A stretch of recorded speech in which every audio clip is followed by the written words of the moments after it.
In a forgotten corner of New England's autumn-painted woods, 72-year-old Thomas Crawford spends his days restoring an abandoned cabin, finding purpose in every nail and board he replaces. The morning ritual began, as it had for the past 47 years, with the gentle click of Thomas Crawford's bedside lamp at precisely 5:30 a.m.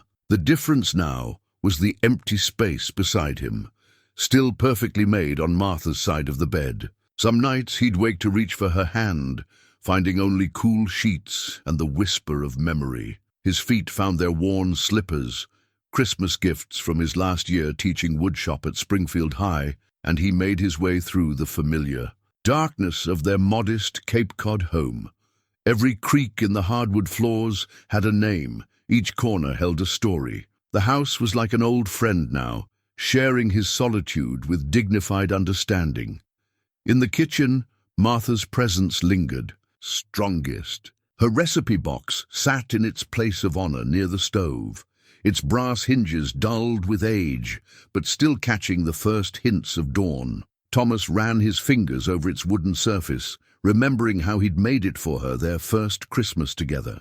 Inside, beyond the carefully indexed recipe cards, lay the treasures of their life together: movie ticket stubs, pressed flowers from their garden, small notes they'd passed to each other over breakfast. He pulled out her blueberry muffin recipe, not to bake. He'd never mastered anything beyond toast, but to see her handwriting. "Add extra berries for Thomas," she'd noted in her elegant script. "He pretends not to have a sweet tooth, but I know better." A smile tugged at his lips as he traced the words with his weathered finger.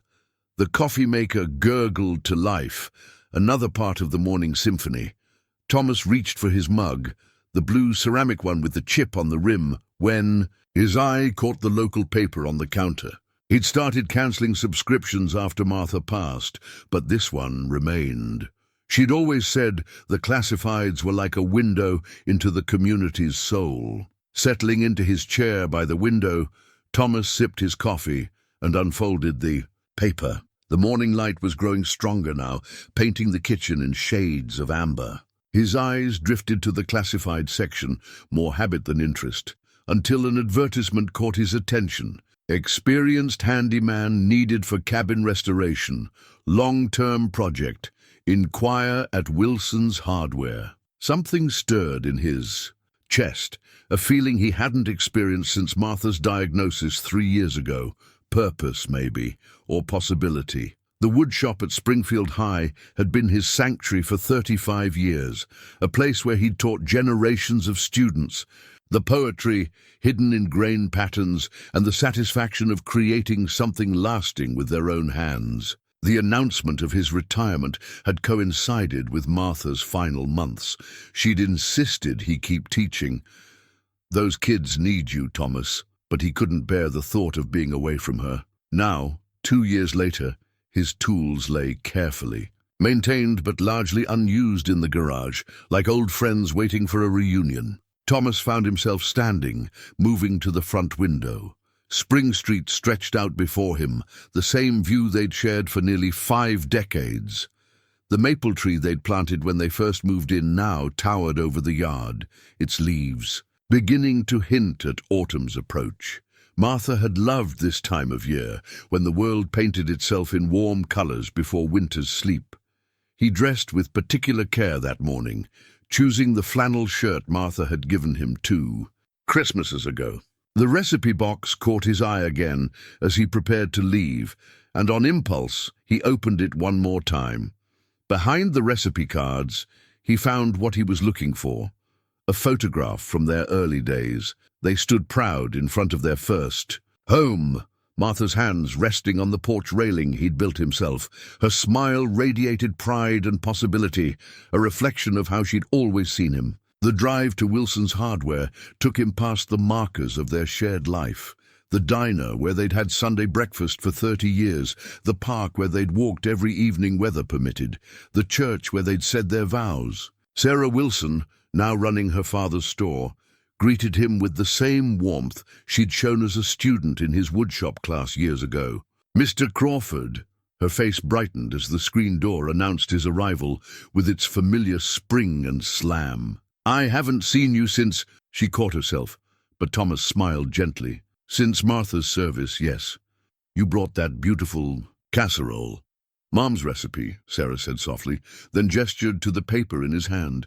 "The cabin job?" Thomas nodded, straightening his shoulders slightly. "Tell me about it." As Sarah explained the details, a remote location past Miller's Creek, extensive restoration needed, owner requesting privacy through a property management company, Thomas felt something he hadn't experienced in years: anticipation.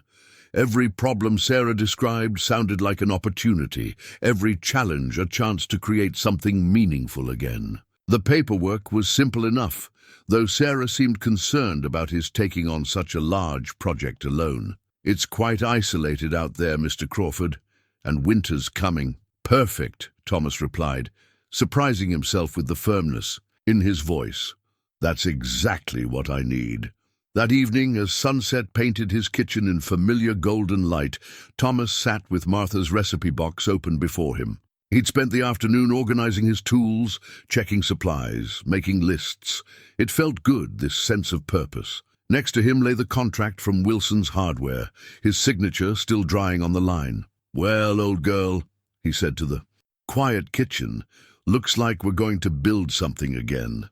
And for a moment, just a moment, he could have sworn he felt Martha's hand on his shoulder, giving him that gentle squeeze that always meant, "I'm proud of you, dear." The Manhattan skyline glittered through floor-to-ceiling windows, 60 stories above the city, that never slept. Claire Hamilton stood at the glass, her reflection a study in corporate success. Tailored Chanel suit, perfectly styled silver hair, the kind of posture that came from decades of boardroom battles. The wall of windows in her penthouse office offered a view that countless people would kill for. But lately, she found herself looking past the glittering towers to the distant horizon where the sky met the sea. "Ms. Hamilton," her assistant's voice came through the intercom, "the board is assembled for the quarterly review." Claire pressed the intercom button. "Thank you, Jessica. I'll be there in 5. Her voice carried the practiced authority of someone who'd spent 30 years building an empire from the ground up. Hamilton Global Properties had grown from a small real estate investment firm to a multinational corporation under her leadership. But success had come with its own price tag. She gathered her tablet and presentation materials, pausing briefly at her desk to touch the only personal item in the otherwise pristine office, a small, worn photograph in a simple silver frame. In it, a young girl with wild dark hair sat on a cabin porch, feet dangling, gap-toothed smile bright with summer. Happiness. Behind her, pine trees stretched toward an endless blue sky, and her father's hand rested protectively on her shoulder. The boardroom fell silent as Claire entered, 12 pairs of eyes following her progress to the head of the table. The quarterly review was a ritual she'd perfected over the years. A careful dance of numbers and projections, acquisitions and divestments. Today's agenda included the usual updates, but also something that had been weighing on her mind: the portfolio of legacy properties. "Our Q3 performance exceeded projections by 12%, Claire began, her presentation appearing on the screens around the room. "Market volatility has created unique opportunities, particularly in the Asian sector." She moved through the slides with practiced ease, but her thoughts kept drifting to the last item on the agenda. Marcus Chen, her CFO of 15 years, took over to detail the financial specifics. Claire found herself looking past him to the Manhattan skyline beyond, remembering a different view: pine trees and mountains, the simple piece of a world that didn't move at the speed of stock tickers. "And finally," Marcus concluded, "we come to the legacy properties review." He pulled up a new slide.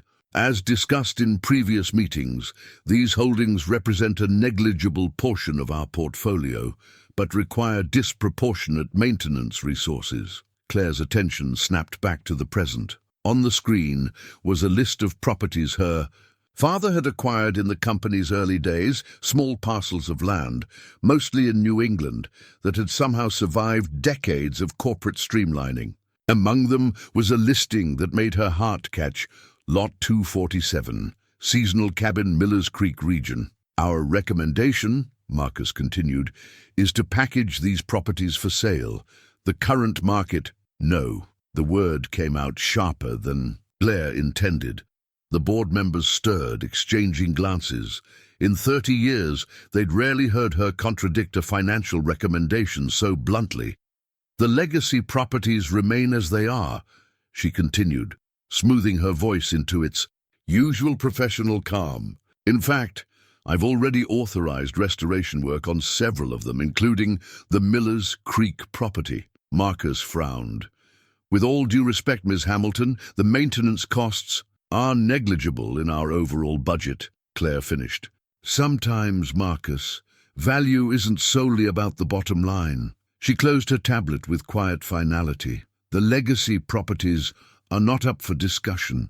Now shall we move on to new acquisitions? Later, alone in her office, Claire found herself again at the windows.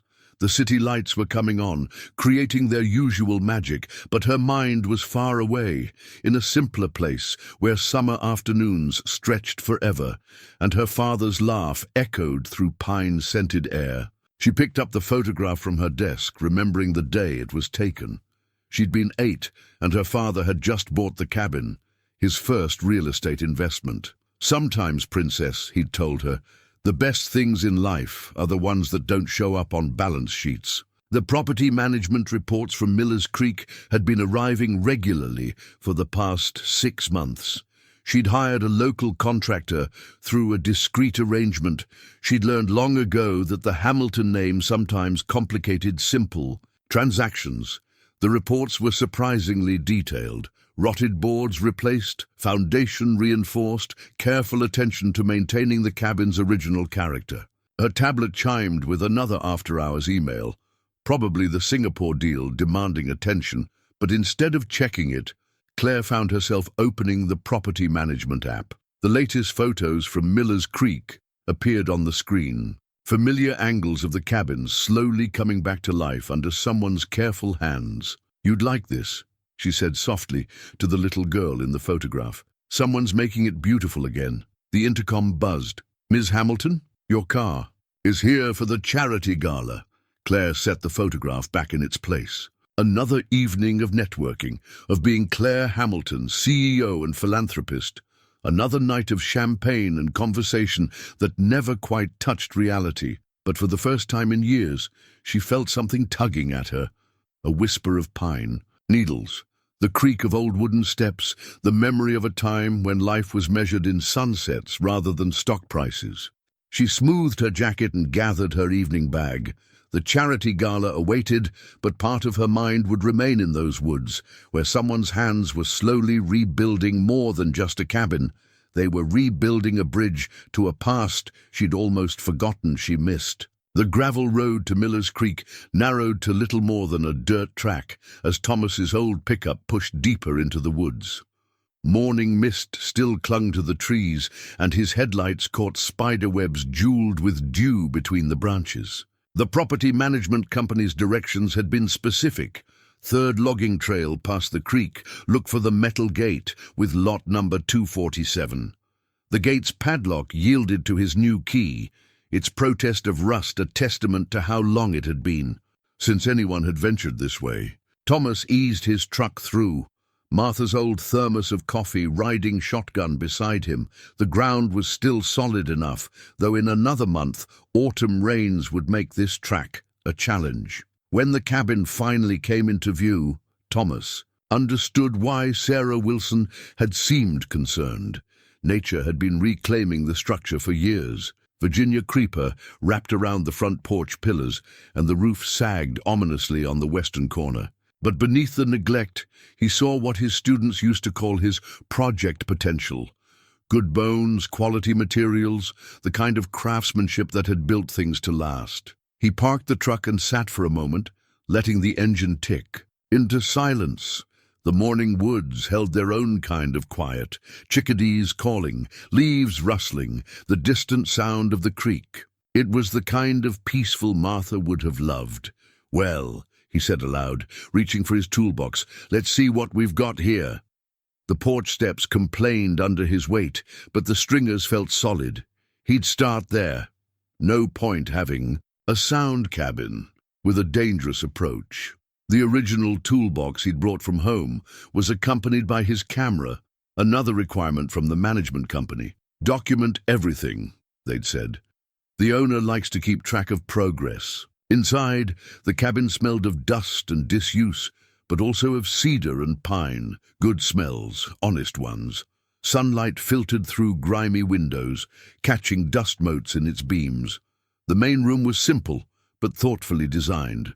A stone fireplace, anchored one wall, its mantel a massive piece of hand-hewn oak. Built-in shelves flanked the hearth, their edges softened by generations of hands.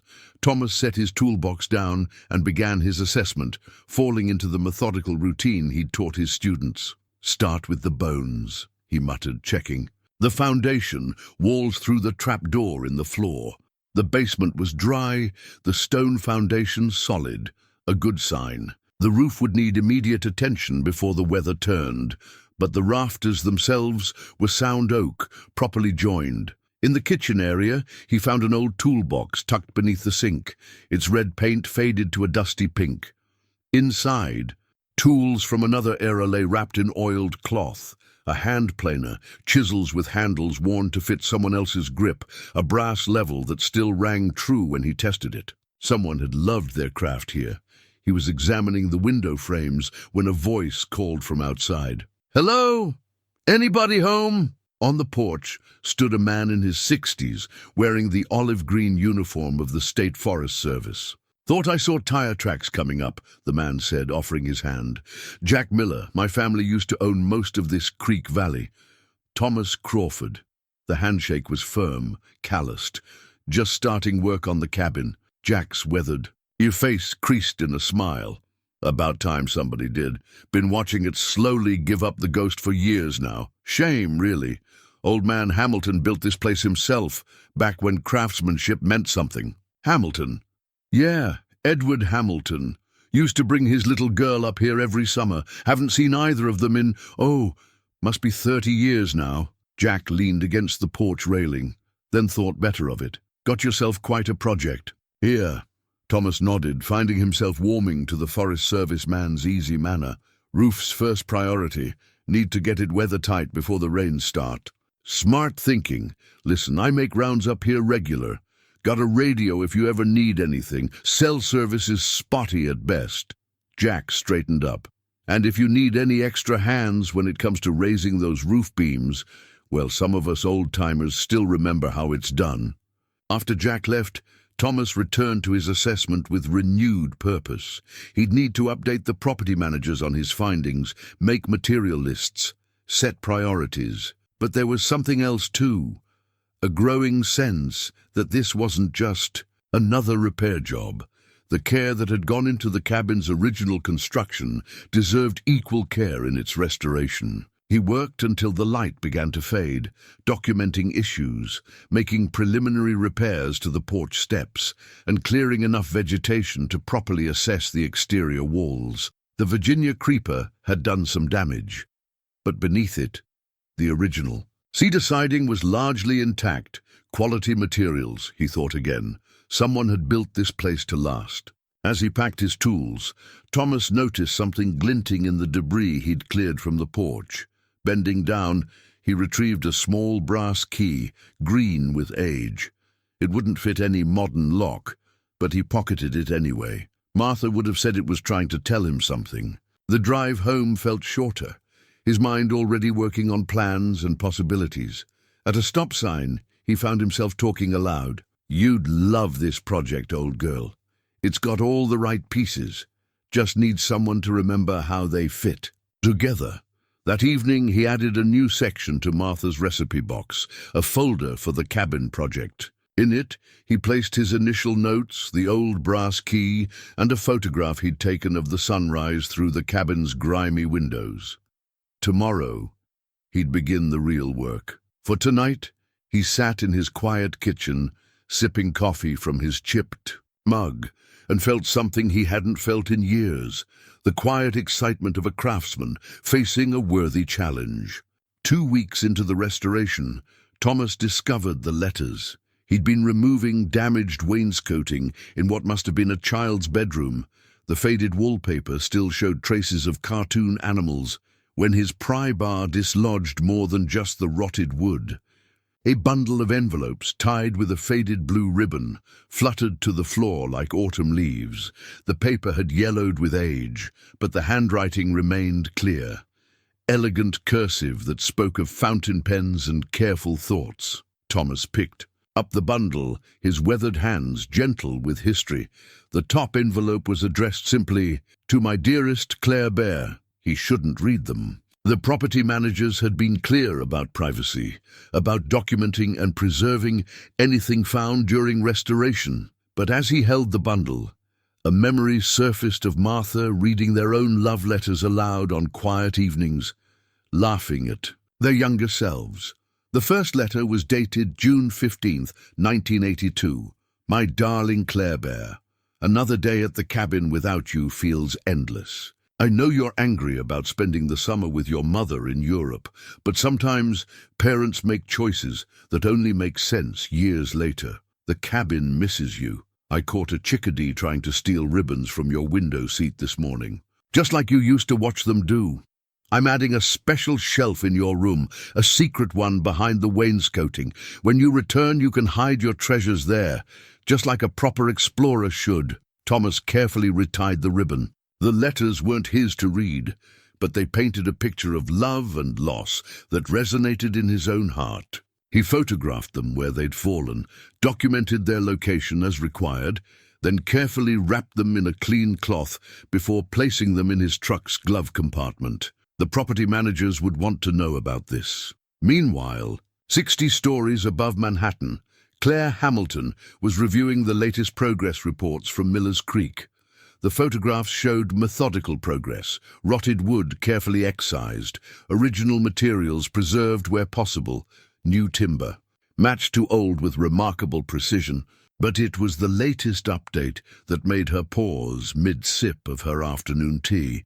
Discovery report. Bundle of personal correspondence found within north bedroom walls. Contents appear to date from early 1980s. Items secured and awaiting instructions for delivery or disposal. Claire set down her cup so quickly it rattled the saucer. Her father's letters, she'd forgotten about them entirely. That summer in Europe with her mother had been part of their divorce arrangement. 3 months that felt like exile from the only place she'd truly felt at home.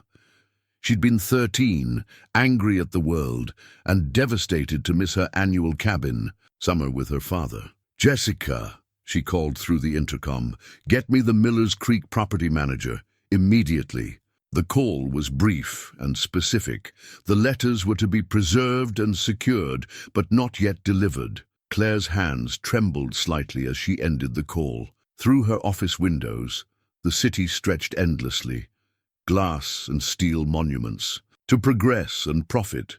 When had she last read something handwritten? When had anyone last called her Claire Bear? Back at the cabin, Thomas continued his work, but the letter's presence in his truck seemed to change the project's rhythm. He found himself wondering about the girl who'd once lived here, now grown, perhaps with children of her own. The cabin held other traces of her.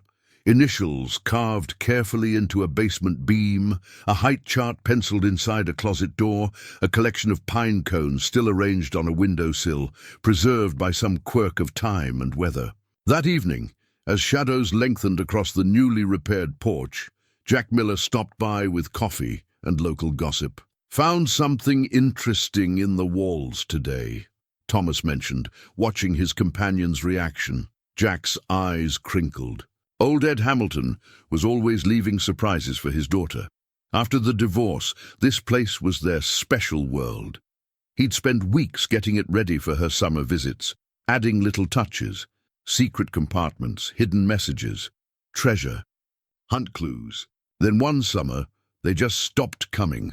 Thomas thought of the letters in his truck, of a father reaching across a summer's absence to comfort his child. What happened to them? Ed passed about 15 years back. The girl, Claire, she grew up to be some kind of big shot in the city. Real estate, I think. Funny how life turns. Jack sipped his coffee. You know, I always figured she'd come back someday. Nobody puts that much love into a place without it taking root somehow. After Jack left, Thomas sat on the porch steps, watching the sunset paint the woods in shades of gold. Martha would have loved this story, the hidden letters, the father's love encoded in secret shelves and hidden compartments. She would have insisted on somehow getting those letters to their intended recipient. He pulled out his project notebook, adding the day's progress reports beside a pressed maple leaf he'd found in perfect condition inside an old book. Something about this restoration had shifted today. It wasn't just about fixing what time had broken, it was about preserving the love that had built this place, board by board, secret by secret. In her Manhattan penthouse, Claire sat in the growing darkness, her computer's glow illuminating old photographs spread across her desk. She'd had Jessica dig them out of storage, summer memories caught in fading Kodachrome. Her father's face beamed from each one, his pride evident even decades later. In one, his hand rested on a newly installed window seat, and Claire could almost hear his voice. Every explorer needs a proper lookout post, Claire Bear. She picked up her phone, then set it down again. The property managers had strict instructions. No direct contact with the contractor. It was better that way, cleaner. But for the first time in years, she felt the tug of something that spreadsheets and profit margins couldn't measure. I miss you, Daddy, she whispered to the gathering dark. Outside her window, the city sparkled like a galaxy of artificial stars. But in her mind, she saw a different light. Sunshine through cabin windows, dust motes dancing in the beams, and the shadow of a father's love written on wooden walls. The Miller's Creek General Store hadn't changed its bulletin board system in 40 years. Messages, business cards, and flyers still competed for space on the cork surface, held in place by a colorful chaos of pushpins. Thomas found himself studying it while waiting for his coffee, something he'd started doing daily since the cabin work began. Thought you might want to see this, Mr. Crawford. Sarah Wilson appeared beside him, holding up a newly developed photograph. In it, the cabin's restored front porch gleamed with fresh stain, the morning sun catching the careful craftsmanship of the rebuilt railings. Dad always said you could tell a man's character by his porch work. The coffee shop portion of the general store had become Thomas's unofficial morning office. Local contractors, knowing where to find him, would stop by with suggestions or offers of help. Even Jack Miller had taken to joining him some mornings, sharing stories about the valley's history over fresh coffee and Helen Miller's homemade cinnamon rolls. You're bringing that place back to life, old Pete Gardner said that morning, pulling up a chair. The retired carpenter had stopped by the cabin last week, nodding approvingly at Thomas's restoration choices. Edward Hamilton would have appreciated your attention to detail. Thomas wrapped his hands around his coffee mug, not the chipped one from home, but a thick ceramic one Helen had started keeping aside specially for him. Tell me more about Hamilton, he said, thinking of the letters safely stored in his truck's glove compartment. Ed was ahead of his time, Pete mused. Built that cabin to work with the land, not against it. Solar orientation, natural drainage, even the way he positioned windows to catch breezes.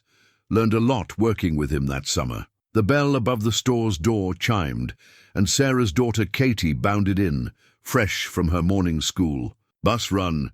Mr. Crawford, did you see? We put your porch picture up on the board. Sure enough, there between Mrs. Anderson's piano lessons flyer and the volunteer fire department schedule, Sarah had pinned the cabin photograph. Something warm settled in Thomas's chest, seeing his work displayed alongside the daily life of the community. Meanwhile, in Manhattan, Claire's morning had taken a sharply different turn. Marcus Chen had appeared in her office unannounced, carrying a thick folder and a concerned expression. "The board is asking questions about the Millers Creek restoration." "Budget?" he said without preamble.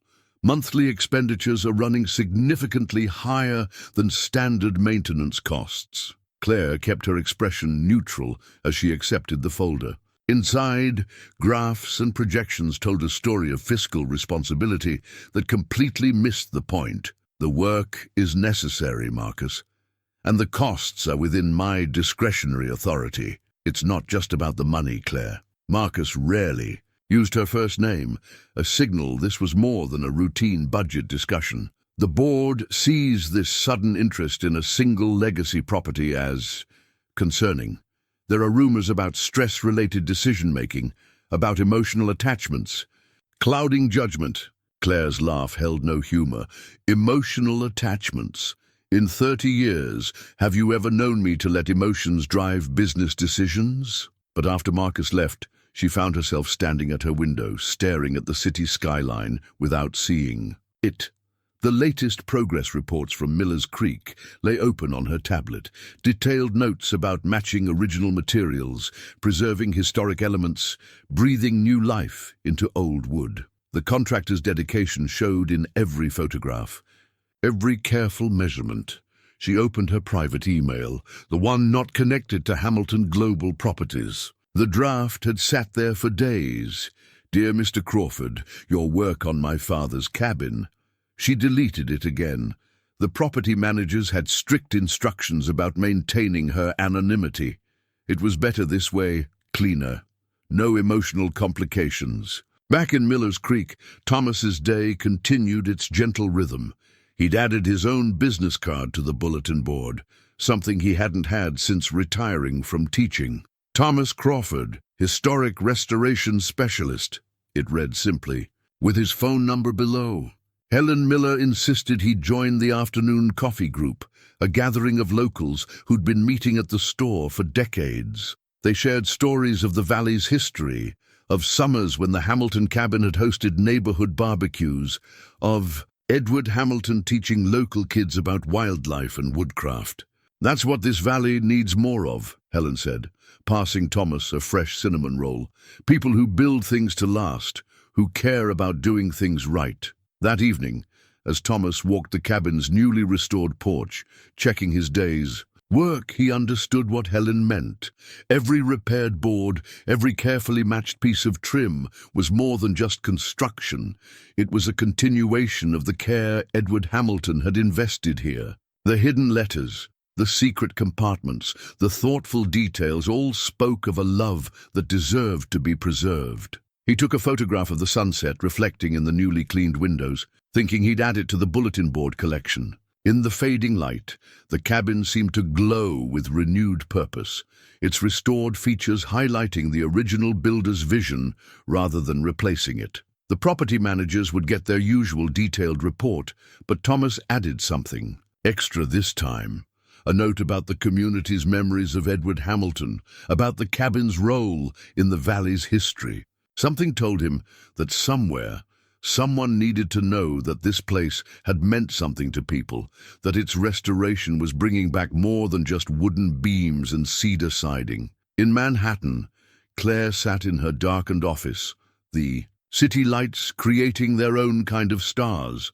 On her tablet, Thomas's latest report waited for review, its matter-of-fact tone somehow making the restoration feel more personal, not less. She found herself reading between the lines, seeing her father's craftsmanship through this unknown carpenter's eyes. The board's concerns about her judgment should have worried her more, but as she studied the latest photographs, seeing familiar angles made new again, Claire felt something shifting. In a world of quarterly reports and shareholder value, the careful renewal of her father's handiwork offered a different kind of return on investment, one that wouldn't show up on any balance sheet. Weather changed quickly in the New England mountains, a fact Thomas had known his whole life, but was reminded of forcefully one late October afternoon. The morning had started clear enough, cool autumn sunshine perfect for finishing the last section of roof shingles. By noon, though, dark clouds had begun gathering over the western ridge, and the wind carried that particular smell that meant trouble was coming.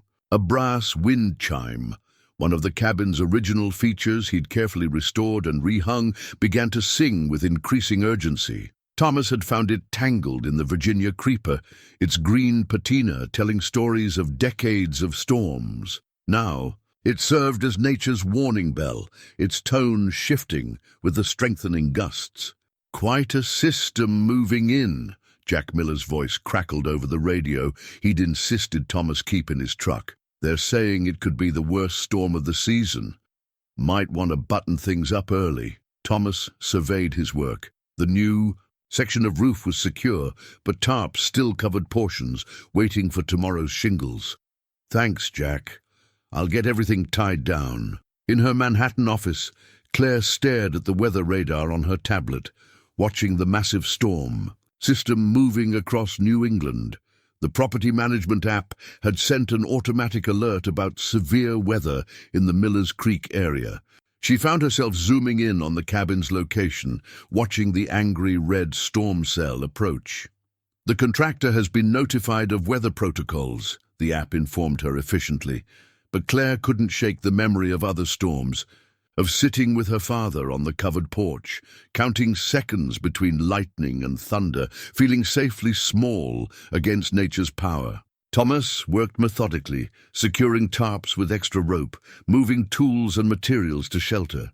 The wind grew stronger, whipping fallen leaves into miniature tornadoes around the clearing. The old wind chime's song had become a frantic warning.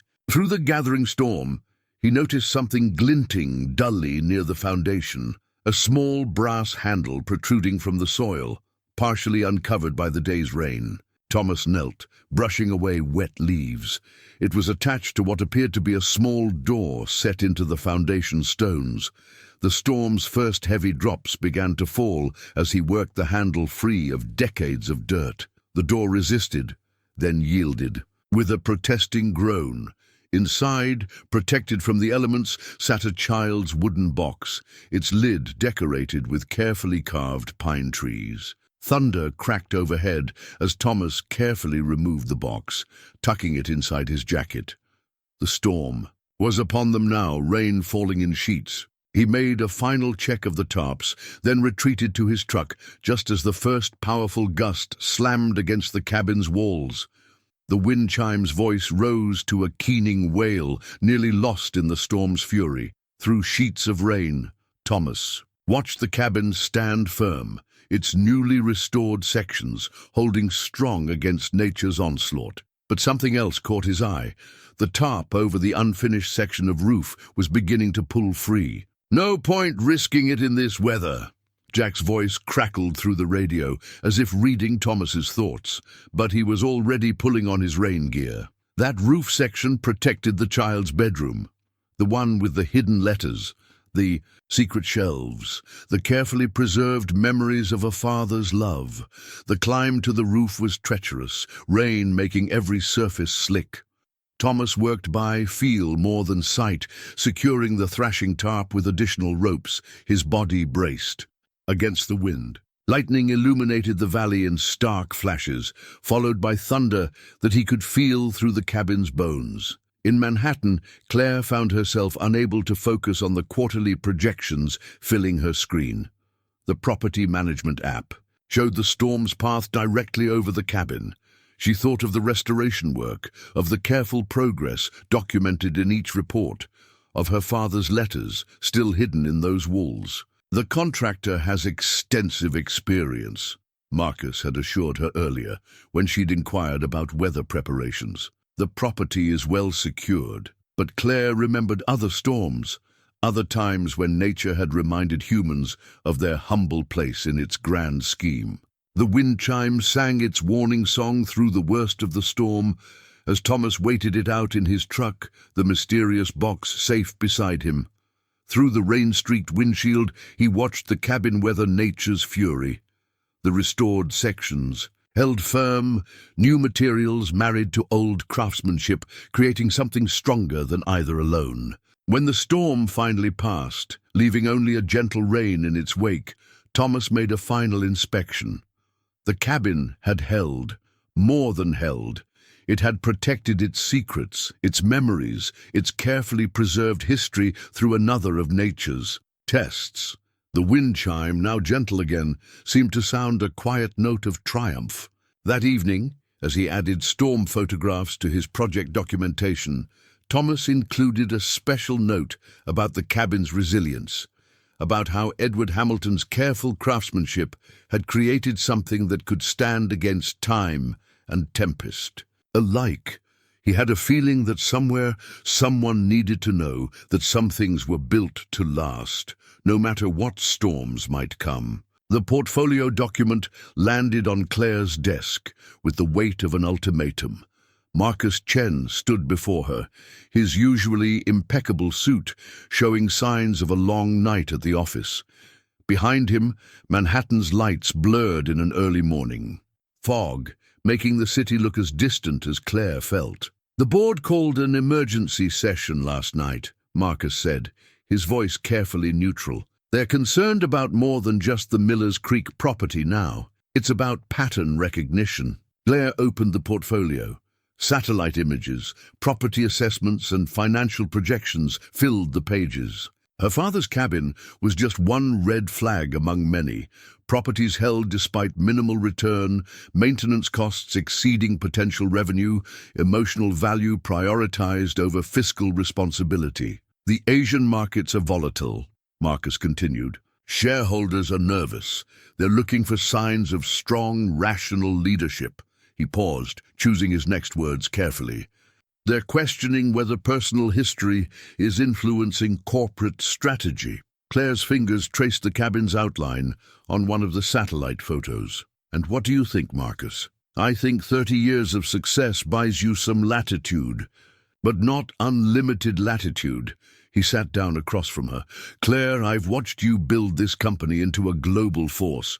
You've never let sentiment cloud your judgment before. Why start now?" The property management app on her tablet chimed. Softly, another progress report from Millers Creek. She'd found herself looking forward to these updates, to seeing familiar spaces renewed through a craftsman's careful work. How could she explain to Marcus that some investments couldn't be measured in quarterly returns?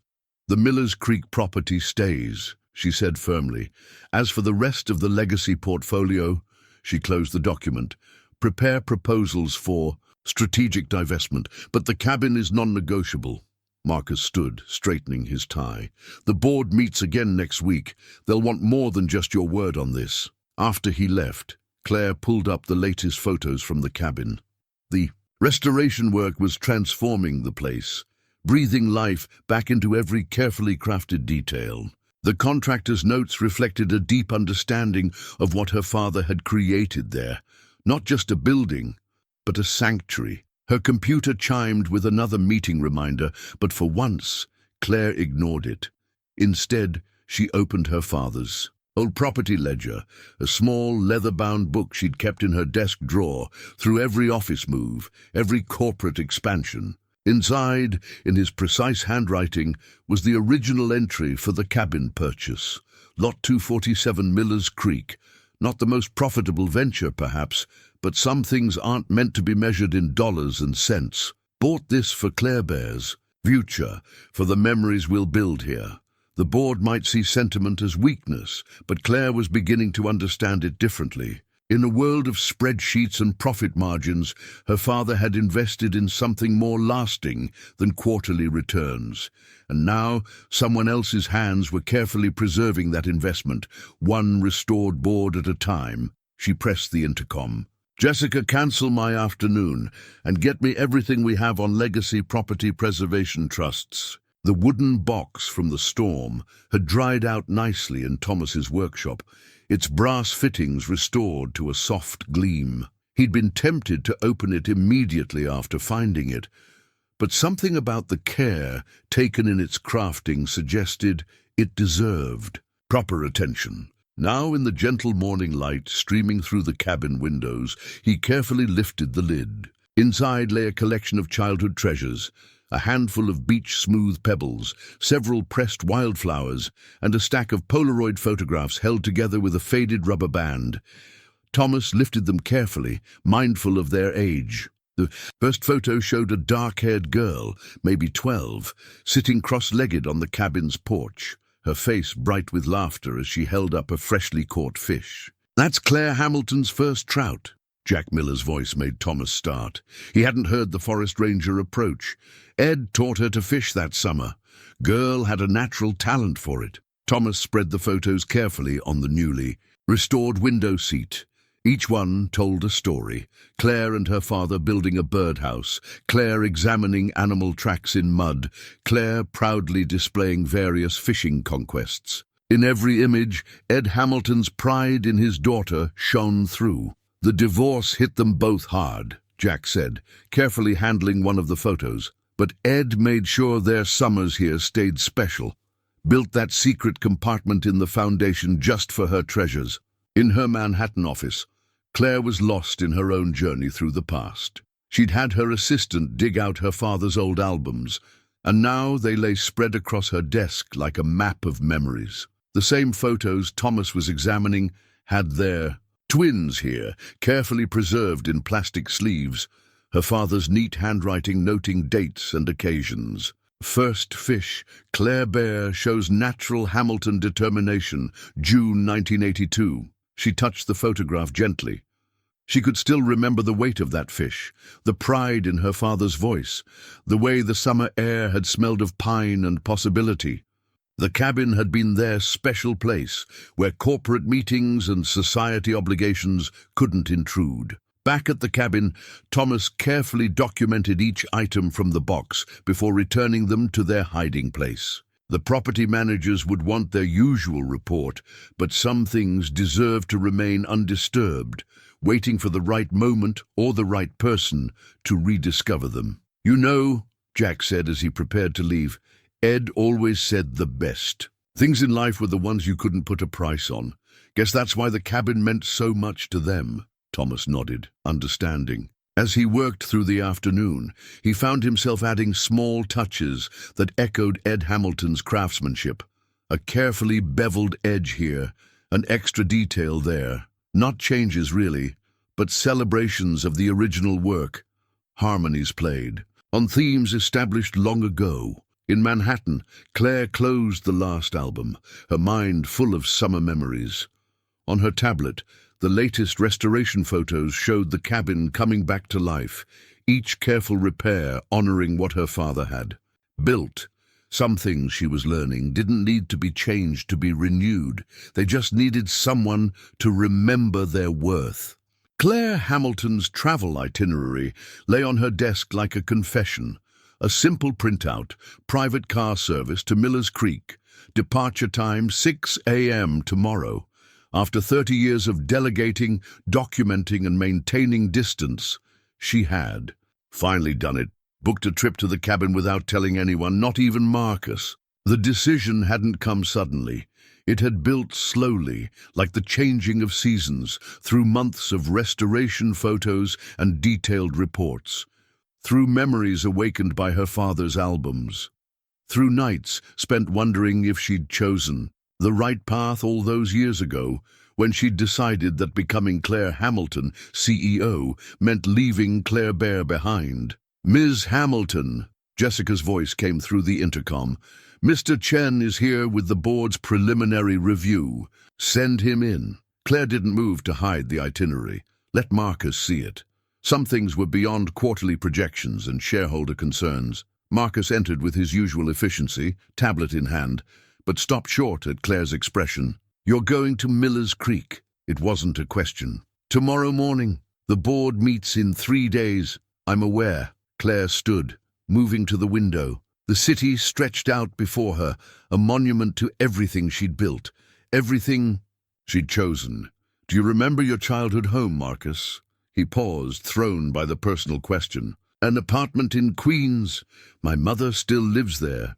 "And if someone told you it was just a liability on a balance sheet?" Understanding crossed his face. "Claire, no one's questioning your father's legacy, but the board sees numbers. I used to be proud of that, of building a company that ran on pure logic and clear metrics." She turned to face him. "But I've been reading these restoration reports, Marcus. This contractor, he sees what my father built. Not just the structure, but the thought behind every choice, every detail. The contractor who doesn't know he's working for Claire Hamilton?" Marcus's voice was gentle, which somehow made it worse. "I need to see it, not through photographs or reports. I need to stand in those rooms again to understand." She paused. "To understand what I'm really preserving." Marcus set his tablet down. "The board won't wait." "I know." Claire picked up a photo from her desk. Her father teaching her to fish, her first trout gleaming in the summer sun. But some decisions need to be made in person, not in boardrooms. After Marcus left, Claire spent hours preparing. Not the usual corporate preparations of presentations and projections, but something more personal. She packed her father's old fishing hat, found in a box of his things. A simple canvas bag instead of her usual leather briefcase. Comfortable shoes that had never seen Manhattan sidewalks. In Miller's Creek, Thomas was working late, taking advantage of the mild weather to finish the exterior trim. The sunset painted, the cabin's restored walls in shades of gold, making the wood grain glow like something alive. He'd grown used to working alone, to the quiet partnership between his hands and the cabin's steady presence. A chickadee landed on the porch railing, eyeing him curiously. Thomas smiled, remembering the letter he'd found, Ed Hamilton's description, of the bird stealing ribbons from his daughter's window seat. So many memories lived in these walls, waiting to be encountered again. The property managers had been especially interested in his latest progress report. Something about his descriptions of the original craftsmanship, the way he'd matched new work to old, seemed to have struck a chord. Their reply had been unusually detailed, asking specific questions about techniques and materials. As darkness fell, Thomas made his final checks of the day's work. The cabin stood solid and welcoming in the gathering dusk, its renewed features highlighting the care that had gone into its original construction. Tomorrow would bring more work, more discoveries, more quiet conversations with the past. In Manhattan, Claire closed her office door, nodding to the security guard. For once she left the tablet behind, carrying only her phone and the canvas bag. As her car navigated the crowded streets toward her penthouse, she found herself thinking, not of tomorrow's board presentations or market projections, but of summer evenings on a cabin porch, counting stars with her father. "Some things," he told her once, "you have to see with your heart, Claire Bear. The eyes just give you the outlines." Tomorrow she would see the cabin again, not through reports and photographs, not as a line item in a portfolio, but as the sanctuary her father had built, being renewed by hands that somehow understood its worth. Tomorrow Claire Hamilton would step back into a world she'd left behind, where spreadsheets held no power, and value wasn't measured in fiscal quarters. She just hoped she still remembered how to see with her heart. The autumn morning mist still clung to the valley when Claire's car turned onto the dirt track leading to the cabin. Her driver had raised an eyebrow at the rough road, but said nothing. Claire hardly noticed the bumps. Her attention was fixed on the growing shape ahead, emerging from the trees like a figure stepping out of memory. Thomas heard the unfamiliar engine sound and stepped out onto the porch, wiping his hands on his work cloth. He didn't get many visitors this early, especially not black town cars with city plates. The vehicle stopped at a respectful distance, and he watched as the back door opened. A woman emerged, silver-haired, dressed in what had probably been casual clothes in Manhattan, but looked oddly formal here in the woods. She stood for a moment, one hand resting on the car door, taking in the cabin's restored facade. Thomas saw something in her face that made him wait, letting the moment stretch out. "You've matched the original stain perfectly," she said finally, her voice carrying a slight tremor that had nothing to do with the morning chill. "Daddy would have appreciated that." Thomas straightened, understanding dawning. The childhood photos, the hidden letters, the careful specifications from the property. Managers, it all shifted into new focus. "You must be Claire Hamilton." She nodded, finally closing the car door. The driver, receiving some unspoken signal, pulled away, leaving them alone with the morning birds and the whisper of wind through pine needles. "I hope you don't mind the surprise visit," Claire said, taking a step toward the porch. Her eyes kept moving over the restoration work, noting details. "Your reports have been compelling." Thomas gestured to the porch swing, another piece he'd carefully restored. "Would you like to sit? I was just about to make coffee." The offer felt natural despite the surreal quality of the moment. "I've been keeping your father's old percolator in working order." Something softened in Claire's expression. He always said coffee didn't taste right any other way. She moved to the steps, then paused, running her hand along the restored railing. "You've been doing more than just repairs here, Mr. Crawford. You've been having conversations with my father's work." "Best kind of conversation there is," Thomas replied, disappearing inside to fetch the coffee. Through the window, he watched Claire slowly circle the porch, her fingers trailing along surfaces her father had crafted decades ago. She moved like someone reading a familiar book, rediscovering beloved passages. When he returned with 2 mugs, she had settled onto the swing. The morning sun had strengthened, burning away the mist, highlighting the silver in her hair. She accepted the coffee with a small smile. "I found something during the restoration," Thomas said carefully. "Something I think was meant for you to find again when the time was right." He pulled the small brass key from his pocket, the one he'd discovered that first day. "The box is still in its place, waiting." Claire's hands trembled slightly as she took the key. "The foundation compartment," she whispered. "I'd almost forgotten." She looked up at him, really seeing him for the first time. "You've known who I was all along, haven't you? Since you found the letters." Thomas settled into the porch chair, cradling his own coffee. "I knew someone's memories lived in these walls. Seemed only right to treat them with respect." They sat in companionable silence, letting the morning sounds fill the space between them. Somewhere in the woods, a chickadee called, and Claire smiled. "They still steal ribbons. Some things don't change," Thomas replied, understanding the reference to her father's letter. "Just like some things were built too well to ever really be lost." The sun climbed higher, warming the porch boards beneath their feet. In the distance, a phone chimed. Probably the board meeting Claire was missing. She made no move to answer it. Some conversations, they both knew, were more important than quarterly reviews. "The trick," Thomas explained, guiding Claire's hands on the wood plane, "is to feel the grain, not fight it." The afternoon sun streamed through the workshop windows, catching dust motes and the silver in Claire's hair. She'd shed her city jacket hours ago, rolled up her sleeves, and embraced the honest work with surprising enthusiasm. They were restoring an old shutter they'd found in the basement, one of the originals her father had crafted. Claire's strokes with the plane were tentative at first, but growing more confident. "He used to tell me the wood would speak to you. If you listened," she said, smiling at the memory. "I thought he was being poetic.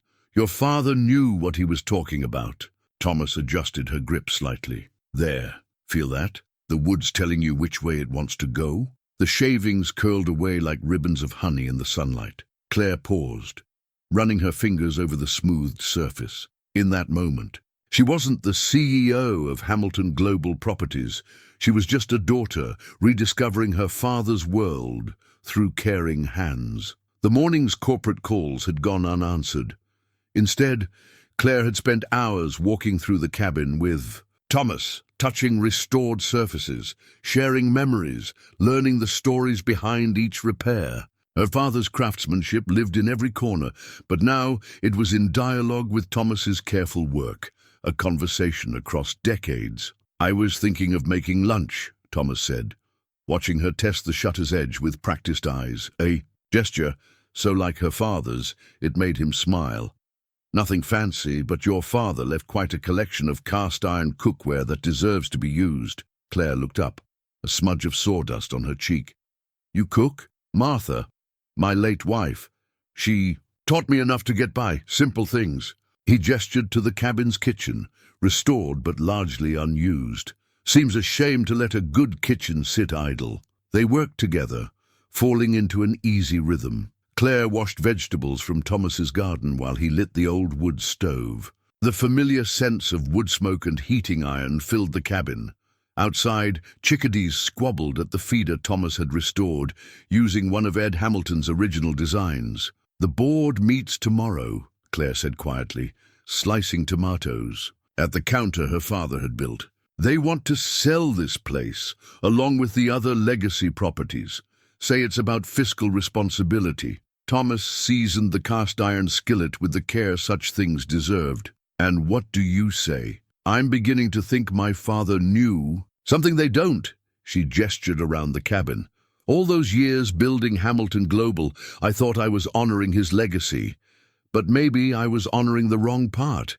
The simple meal they prepared together, garden vegetables, fresh bread from the Miller's Creek Bakery, eggs from Helen Miller's chickens, tasted better than any power lunch Claire could remember. They ate on the porch, sharing comfortable silence, broken only by birdsong and the gentle creak of the swing. "When Martha passed," Thomas said finally, "I thought the best parts of life were behind me.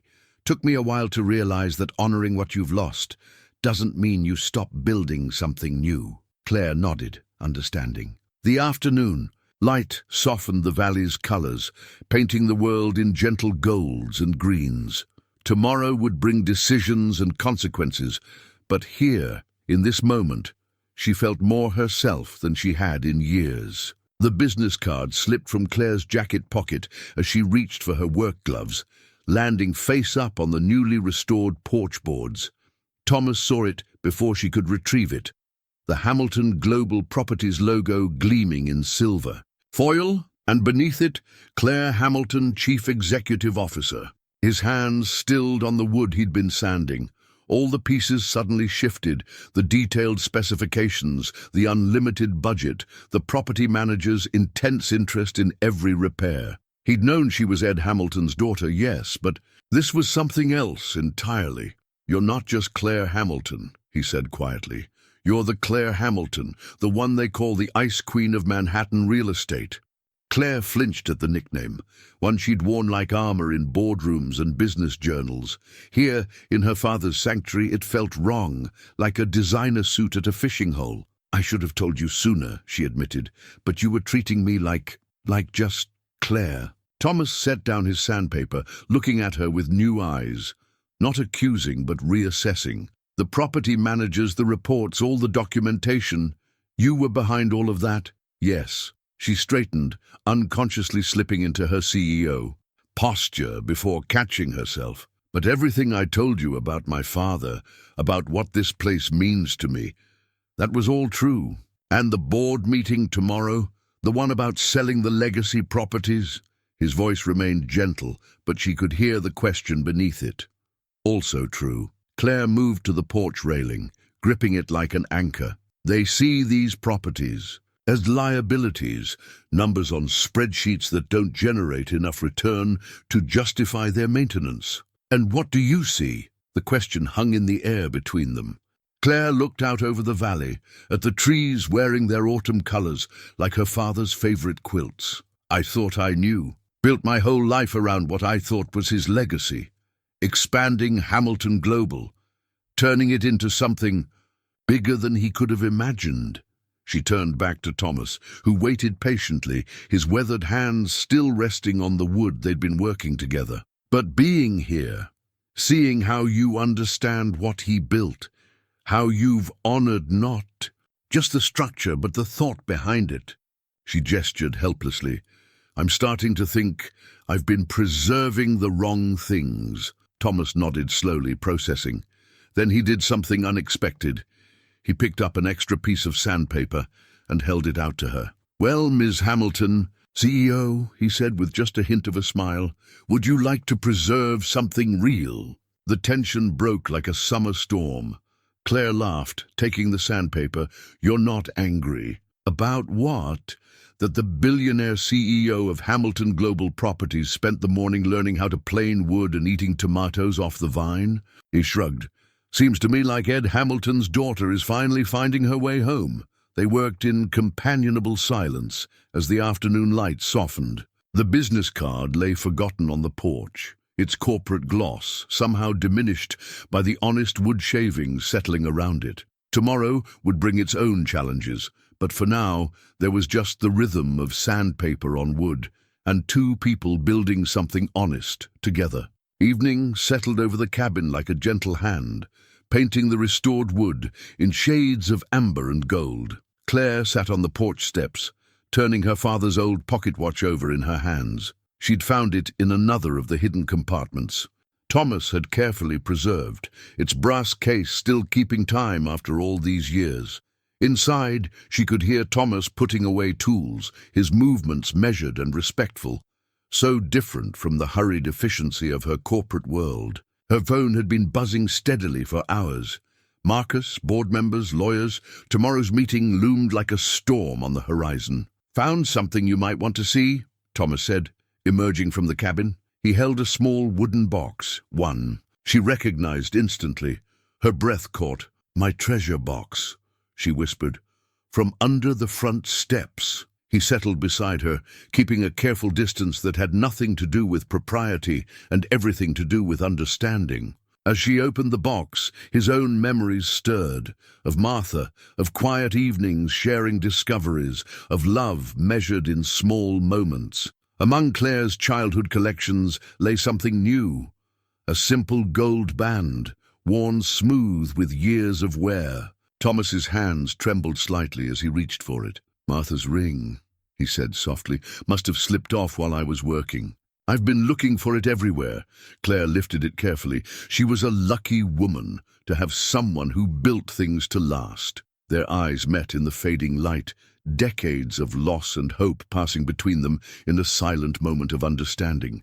Claire spoke first, her voice barely above a whisper. "I've spent 30 years building an empire, thinking that's what Daddy would have wanted. But sitting here, holding these treasures, he helped me hide." She placed the ring gently in Thomas's palm. "I'm starting to understand what he was really trying to teach me." Thomas closed his fingers around the ring, feeling its familiar weight. "About seeing value in things that don't show up on balance sheets. About building something worth keeping." Claire stood, moving to the porch railing. "The board wants to sell this place to maximize shareholder value. They see liabilities. Where I'm finally seeing legacy." Thomas joined her at the railing, his shoulder not quite touching hers. "And what do you want, Claire?" The question hung in the autumn air. In the distance, a whippoorwill called its evening song. Claire thought of boardrooms and bottom lines, of her father's careful craftsmanship, of Thomas's hands bringing life back to forgotten spaces. "I want to stop running from memories," she said finally. "I want to honor what my father built. Not just the business, but this place where love mattered more than profit margins." Thomas's hand found hers on the railing, weathered fingers covering manicured ones with gentle understanding.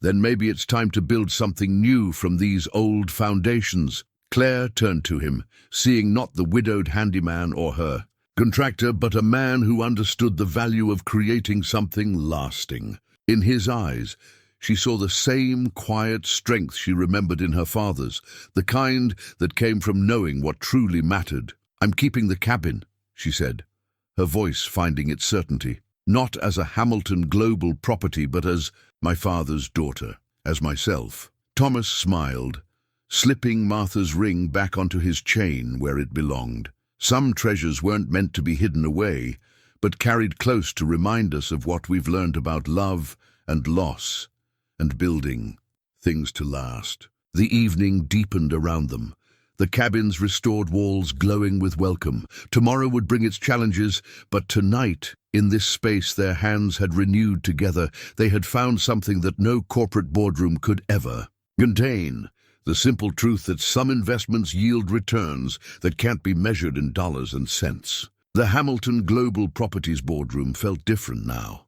Claire sat at its head, the morning sun streaming through floor-to-ceiling windows, turning the sleek glass table into a river of light. Before her lay the property deed to the cabin, its legal language stark and unpoetic against the modern furnishings. "The motion to divest legacy properties is on the table," Marcus announced, his voice carefully neutral. The board members shifted in their chairs, all eyes on Claire. She'd arrived from Miller's Creek just an hour ago, still wearing clothes better suited for cabin restoration than corporate decisions. "Before we vote," Claire said, standing, "I'd like to amend the proposal." She walked to the window, looking out over the Manhattan skyline she'd helped create.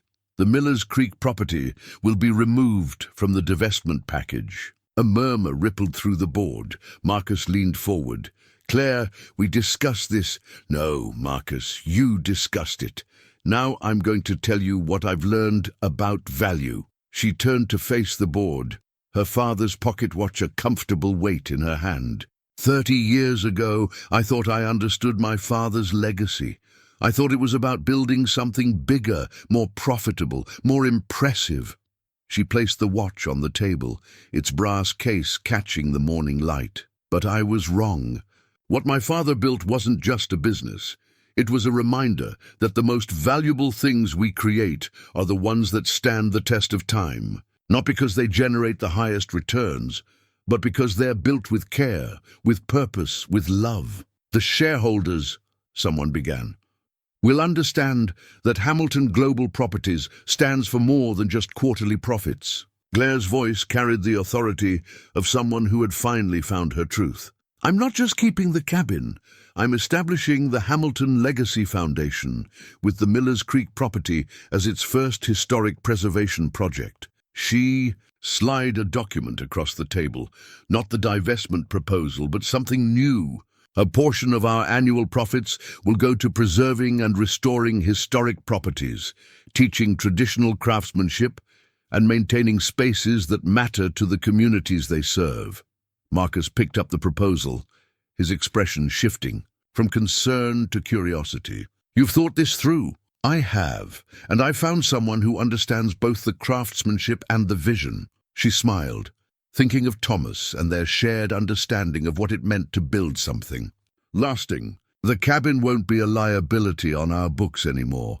It'll be the cornerstone of something new, something my father would have been proud of." The board meeting continued, discussions flowing into votes and compromises. But Claire knew the hard part was done. She'd chosen her path, one that honored both her father's business acumen and his deeper wisdom about what made life valuable. Later, alone in her office, she called Thomas. "It's done," she said simply.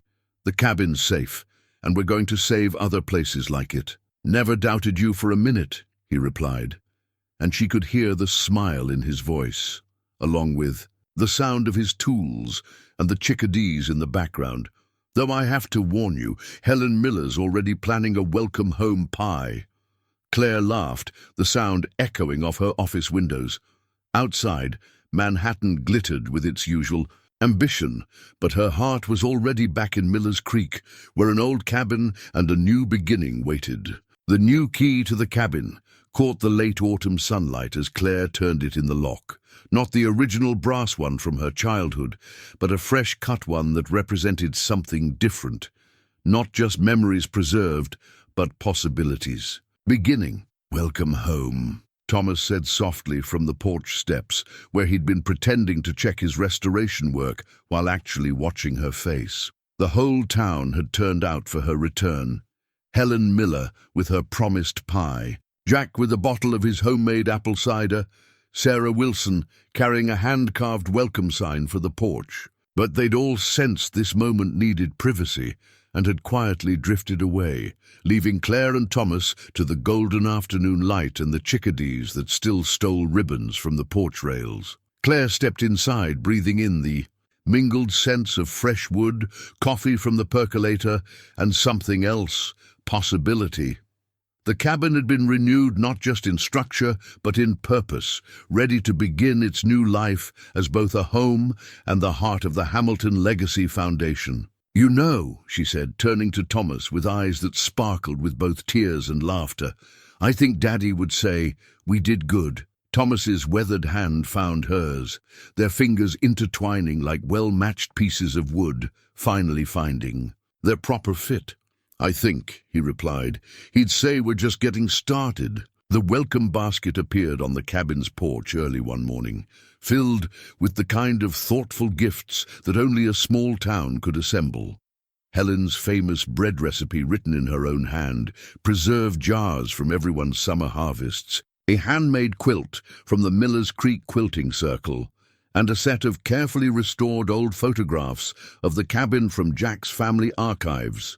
Claire found it while bringing in the morning paper, another small-town ritual she'd adopted, replacing financial reports with local news and familiar names. She recognized the handiwork of various neighbors in each item, feeling the warmth of community wrapped around her, like the quilt itself. "The quilting circle meets on Thursdays," Sarah Wilson mentioned later, that morning at the general store, where Claire had stopped for coffee. Not the imported beans she once favored, but the local roast that Thomas had introduced her to. "Helen says you're welcome any time. Apparently your father once mentioned you had quite a talent for handwork." Claire smiled, remembering long ago lessons at her grandmother's knee. "I might just take her up on that." The simple truth was, she found more joy in these morning conversations at the general store than she ever had in corporate networking events. Thomas watched all this from a careful distance, his quiet pride in her transformation matching the town's graceful acceptance of her return. They were building something together, yes, but they were also building it right, letting it grow naturally as the autumn colors in the valley.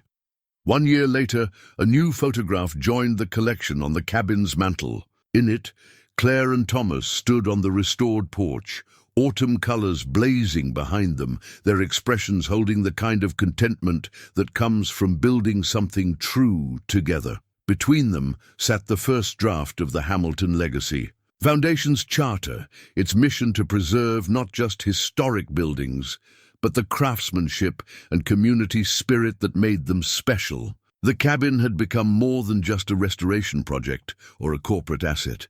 It was a home again, filled with the mingled scents of coffee from Ed's old percolator, wood shavings from Thomas's ongoing projects, and whatever was baking in. The kitchen that Martha's recipes had inspired. On quiet evenings, they would sit on the porch swing, planning the foundation's next preservation project, while chickadees stole ribbons from Claire's garden hat. Some things they had learned didn't need to be changed to be made new again. They just needed to be remembered, restored, and loved back to life.